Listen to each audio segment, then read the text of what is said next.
Merhaba. Orsun SR6 harman makinesini tanıtmak istiyorum size. Bu makine dijitalciler için ve otokopi yapan, birinci hamur, harman isteyen bütün makineler, bütün müşteriler için iyi bir makine.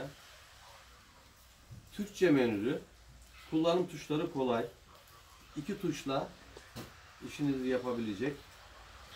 60 gram, 55 gram otokopiden 210 gram birinci hamur makine kağıtları çekebilecek kabiliyetlidir.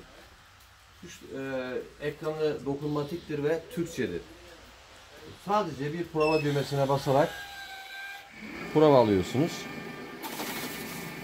ve başla düğmesine basarak da işlemi devam ettiriyorsunuz. İsterseniz arkaya doğru çıkış yapar, çıkış ünitesine tel dikiş takılabilir, kesim ünitesi takılabilir ya da perfore ünitesi takılabilir. Öne arkaya perforemiz vardır. Bunun dışında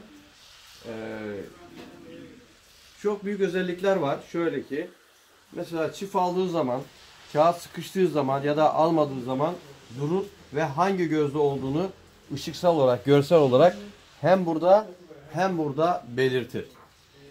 50-50 sağa sola setleme özelliği vardır. İsterseniz bu sınırsızdır, yani 50 olur, 20 olur, 90 olur. Her seti sağa sola yapabilirsiniz ya da adet vererek setleme yapabilirsiniz. Blok yapabilirsiniz, makineyi ikiye bölebilirsiniz.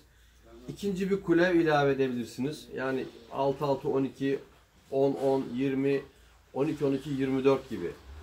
Ben bu makineyi bütün arkadaşlarıma öneriyorum. Sevgiler.